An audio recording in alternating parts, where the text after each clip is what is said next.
अस्सलामुअलैकुम, welcome to एमन्स kitchen 786।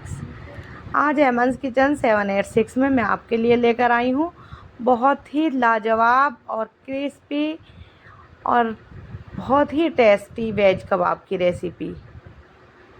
इन कबाब को बनाने के लिए ना ही तो हमें चिकन चाहिए और ना ही हमें मटन चाहिए, फिर भी ये कबाब बहुत टेस्टी बनते हैं। क्रिस्पीनेस तो आप इनकी देख ही रहे होंगे, कितने क्रिस्पी कबाब बने थे। बहुत ही टेस्टी कबाब बने थे ये। इन्हें आप दाल चावल के साथ, बिरयानी के साथ या रोटी पराठा जिस चीज़ के साथ भी चाहें सर्व कर सकते हैं। तो चलिए शुरू करते हैं इसको बनाना। इसके लिए मैंने 1 कप चने की दाल ले ली है, देखिए बिल्कुल। और उससे जो जिस कप से हम दाल नापते हैं, कप है या कटोरी है, उसी से हम 1.5 कप सोया चंक्स ले लेंगे। दोनों चीज़ों को अच्छे से हमें वॉश करना है। वॉश करने के बाद 15 से 20 मिनट के लिए इनको सोक करके रख देना है। सोक करने से दाल बिल्कुल सॉफ्ट हो जाएगी और सोया चंक्स भी हमारे सॉफ्ट हो जाएंगे। देखिए 15 से 20 मिनट हमने सोक करके रख दिया था। सोया चंक्स का सारा पानी हमने ड्रेन कर दिया है और दाल में से भी एक पानी और निकाल कर हम इसको भी ड्रेन कर देंगे और एक कुकर में ट्रांसफ़र करेंगे। प्रेशर कुकर में ये जल्दी बन जाता है, आप चाहें इसे ओपन पॉट में भी बना सकते हैं। और इसमें मैंने एक बड़े साइज़ की प्याज और एक लहसुन को लेकर उसको छील कर काट कर डाल दिया है और 15 से 20 लाल मिर्च हैं ये। आप चाहें अपने टेस्ट के हिसाब से मिर्च कम या ज़्यादा कर सकते हैं। ये थोड़ी तीखापन कम है इनमें, तो मैं ज़्यादा डाल रही हूँ, आप कम भी डाल सकते हैं। 1 टेबल स्पून ज़ीरा डाल दीजिए और 1 टीस्पून इसमें हल्दी पाउडर डालेंगे, जिससे कलर बहुत अच्छा सा आ जाएगा। 10 से 12 काली मिर्चें, 1 इंच का दालचीनी का टुकड़ा और 1 तेज़पात को अच्छे से तोड़कर डाल देंगे। उस तोड़ने से तेज़पात का फ्लेवर बहुत अच्छा आता है।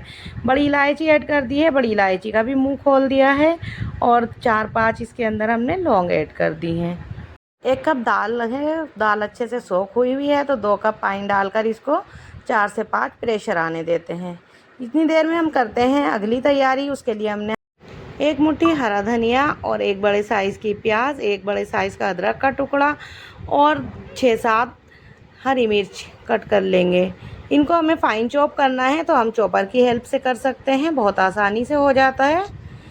दाल को हम 4 विसल आने के बाद गैस को ऑफ़ कर दिया था। अब देखते हैं खोल कर इसको, इसका प्रेशर इसी में रहने देंगे, बाद में खोलेंगे इसे। अब खोल कर देखते हैं, दाल हमारी बिल्कुल टेंडर हो चुकी है, जैसी हमें चाहिए थी। अब इस पर से हम सोया चंक्स उठा लेंगे, क्योंकि सोया चंक्स मैशर के बस में नहीं आते हैं। गोश्त होता है तो वो मैशर से ही हो जाता है। अब ये चंक्स हम उठाकर सिर्फ इसको चॉप कर लेंगे, अच्छे से इसमें हो कट जाते हैं, बहुत आसानी से हो जाता है। मिक्सर में हम करते हैं तो बहुत ज़्यादा बारीक हो जाता है और कभी कभी बहुत ज़्यादा परेशान करता है। तो इसलिए अगर आपके पास सिलपत्थर है तो उसे सारी दाल चंक्स सब एक साथ आप सिलपत्थर से आराम से कर सकते हैं। देखिए चंक्स भी हमारे हो गए हैं, दाल भी हमने अच्छे से मैश कर ली है मैशर से। अब इसको सब एक जगह कर देंगे हम, अच्छे से इसको मिक्स कर लिया है। इसे अभी बड़ी प्लेट में निकाल देंगे, जिससे ये जल्दी से ठंडा हो जाए। देखिए एक प्लेट में निकाल लेंगे इसको। कितनी अच्छी दाल हमारी बनकर तैयार हुई है, बिल्कुल अच्छे से मैश भी हो गई है। इसमें हम 1 टेबल स्पून कॉर्नफ्लावर ऐड करेंगे। आपके पास अगर कॉर्नफ्लावर है तो आप कॉर्नफ्लावर ऐड कर लीजिए, वरना आप चावल का आटा भी यूज़ कर सकते हैं। 1 टीस्पून मैंने इसमें कश्मीरी मिर्च पाउडर ऐड किया है, जिससे कि अच्छा सा कलर आ जाए। और चॉप करके जो मैंने प्याज, हरी मिर्च, हरा धनिया और अदरक रखा था, उसको भी इसी में ऐड कर देंगे। एक एग को हम इसी में तोड़ देंगे, बहुत अच्छे से इसको मिक्स करेंगे। देखिए मिक्स करने पर एग के साथ हम इसे मिक्स करते हैं तो ये थोड़ा सा मिक्सचर जो है हमारा थिन सा लगेगा आपको, लेकिन उससे आप बिल्कुल भी मत घबराइएगा। ये बहुत अच्छा कबाब बनते हैं इसके, बिल्कुल बनाने में परेशानी नहीं आएगी। इसको आप 10 से 15 मिनट के लिए फ्रिज में रख दीजिए या ऐसे ही ठंडा होने दीजिए और थोड़ा थोड़ा पोर्शन लीजिए। जितना आपको कबाब का साइज़ रखना है उसी हिसाब से आप दाल ले लीजिए और इस तरह से इसके कबाब बनाकर रेडी कर लीजिए। देखिए कितने ज़बरदस्त कबाब बनकर रेडी हो रहे हैं हमारे, और सारे चंक्स भी इसी में मौजूद हैं। बिल्कुल भी फाइन पेस्ट नहीं बनाना होता हमें जब भी हम कबाब बनाते हैं।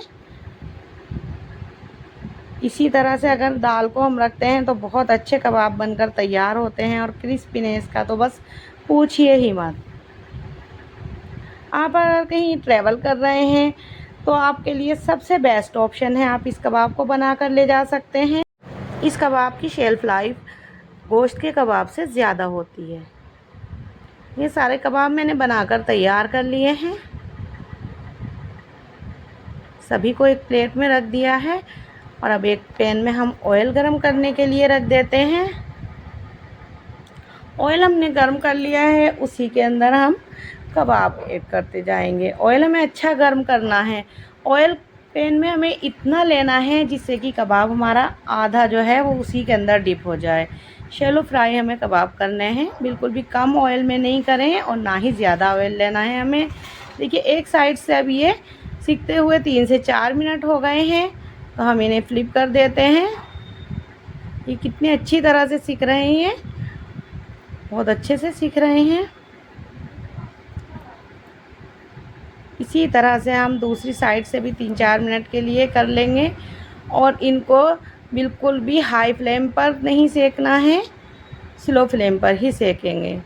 और स्लो फ्लेम पर फ्राई करने के बाद हम कोई भी चीज़ जब हमें निकालने का नंबर आता है तो हमें फ्लेम को फुल करना होता है, क्योंकि हम कोई भी फ्राइड आइटम अगर स्लो फ्लेम से ही निकाल लेंगे तो वो ऑयल ज़्यादा एब्जॉर्ब करे रहता है, तो खाने में अनहेल्दी हो जाता है।